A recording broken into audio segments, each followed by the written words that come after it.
Climate development, অর্থাৎ উন্নয়নকে জলবায়ু পরিবর্তনের চশমা দিয়ে দেখা।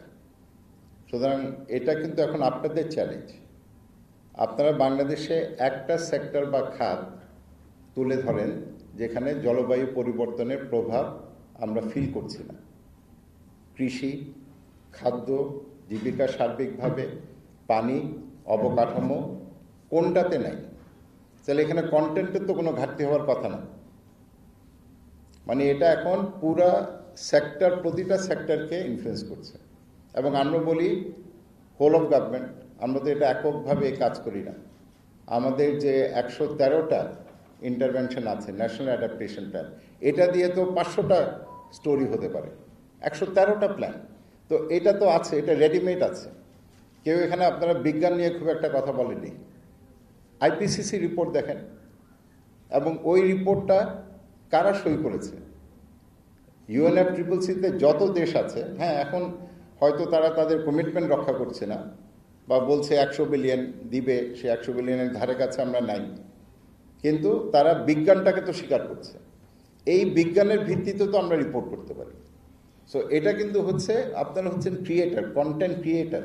ক্রিয়েটিভিটি কিভাবে এটা উপস্থাপন করেন, মানুষ কেন ইন্টারেস্টেড হবে না? সো এটা কিন্তু মানে আপনাদের একটা চ্যালেঞ্জ, যেখানে কন্টেন্টের অভাব নাই। আর বাংলাদেশ হচ্ছে এমন একটা দেশ, যেটা আমি বলি আমরা হচ্ছে পৃথিবীর জলবায়ু পরিবর্তনের জন্য সবচেয়ে সমৃদ্ধ ল্যাবরেটরি। এমন কোনো ইম্প্যাক্ট নাই জলবায়ু পরিবর্তনের সারা বিশ্বে যেটা আপনি বাংলাদেশে পাবেন না। তো সব কিছু তো এখানে আছে। আপনারা তো একেবারে ক্লাইমেট চেঞ্জের ফ্রন্ট লাইনে, তো সেখান থেকে কন্টেন্ট তুলে আনাটা কিন্তু অত চ্যালেঞ্জিং হবে না, হওয়া উচিত না। সো আমার এই প্ল্যানের কথা বললাম, আমি আমাদের মুজিব ক্লাইমেট প্রসপেরিটি প্ল্যানের কথা বললাম, ক্লাইমেট ডেভেলপমেন্ট পার্টনারশিপের কথা বললাম। অর্থাৎ আপনারা অনেকেই তো উন্নয়ন নিয়ে আপনারা স্টোরি করছেন, সেই উন্নয়নের মধ্যে যদি জলবায়ু পরিবর্তনের মাত্রাটা, ডাইমেনশনটা নিয়ে আসেন, তাহলে তো সেটা হয়ে গেল। এবং এটা কিন্তু আমরা সবাই চেষ্টা করি, আমরাও চেষ্টা করি যে আপনার একটা বোর্ডের মধ্যে অনেক ডট আছে, সেই ডটগুলিকে আমি কিভাবে কানেক্ট করব। তো আপনারাও যখন আপনাদের কন্টেন্ট তৈরি করবেন, সেই ডট কানেকশনটা আমরা কিভাবে করব।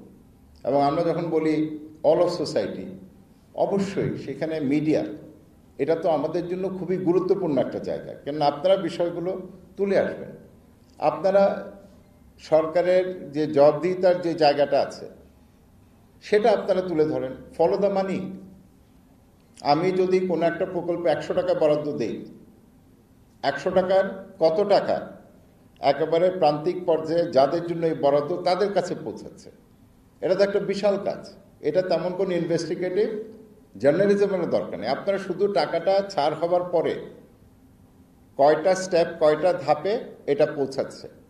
আরেকটা হচ্ছে শুধু কত অর্থ বরাদ্দ হলো এবং কত টাকা ব্যয় করলাম সেটা না, এটার গুণগত ইম্প্যাক্টটা কি, এটার কোয়ালিটেটিভ ইম্প্যাক্টটা কি। আমরা হাসপাতাল তৈরি করলাম, আমরা স্কুল নির্মাণ করলাম, ওই হাসপাতালে নার্সদের প্রশিক্ষণ এবং নার্সদের সেবার মানটা কি, বা ওই শিক্ষা প্রতিষ্ঠানে যে শিক্ষক আছে ওনার মানটা কি। সো আপনারা কোয়ালিটেটিভ অ্যাসপেক্টে কিন্তু আপনারা যেতে পারছেন।